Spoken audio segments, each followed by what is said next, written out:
Student, আমি এখন এই যে এই টেবিলটা আছে না, এই টেবিলটা গোটে উঠাইলাম এবং তোমাদেরকে এই টেবিলটার ব্যাখ্যাটা দিব। তোমরা আমার সাথে রেসপন্স করবে, ঠিক আছে? ফার্স্টলি নেম, নেম তো কি? তারপর কি নাম? মাজা, বাজার তো কি? বাজার তো কি? তাহলে এই দুজন সৈকতের মা এবং এবার শিশিয়া মানে কি? সন্ধ্যা এই ক্রিয়া মানে কি? 9 PM রাত, 10 PM, 11 PM। এখন এই তিনজন এই সময়গুলোতে কে কি করে আমরা সেই ব্যাখ্যাই দেবো, ঠিক আছে? আমরা সেই ব্যাখ্যাই দেবো।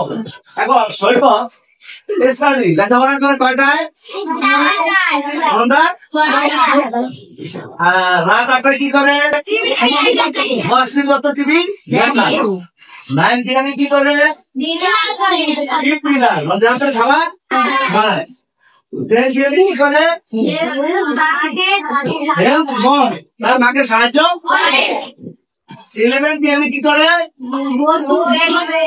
Go to bed. Go to bed তো কি?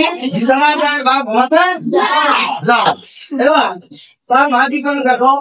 মাদা 6 PM তার মা রান্না করে। 6 PM কি করে?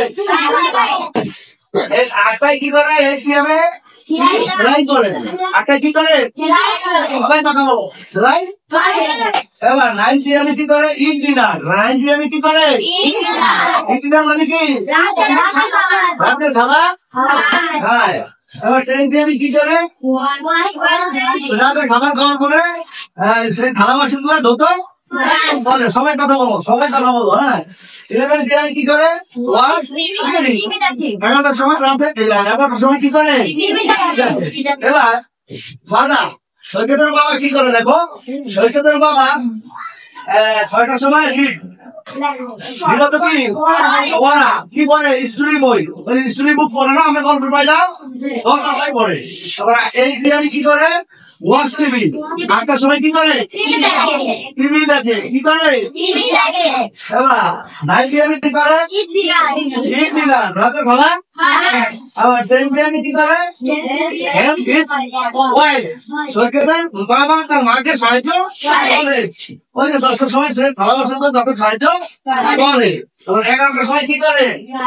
রাইট, সে লেখা গল্প লেখে বা গল্প লেখে, ঠিক আছে? তাহলে আমরা আজকে সৈকতের বাবা এবং মা 6টা থেকে 11টা পর্যন্ত, সন্ধ্যা 6টা থেকে 11টা পর্যন্ত কি করে এই ধারণা আমরা টেবিলের মাধ্যমে পাইলাম, ঠিক আছে? তাহলে আমরা তারা হচ্ছে আমাদের আইডল, আদর্শ। আমরা এইভাবেই আমাদের কাজগুলো আমরা করবো। সেজন্য আমাদের বইতে এরকম একটা ধারণা দিয়েছে, তাই তোমাদের মধ্যে উপস্থাপন করলাম। তো ভালো থেকো, সুস্থ থেকো। আজকের মতো আল্লাহ হাফেজ।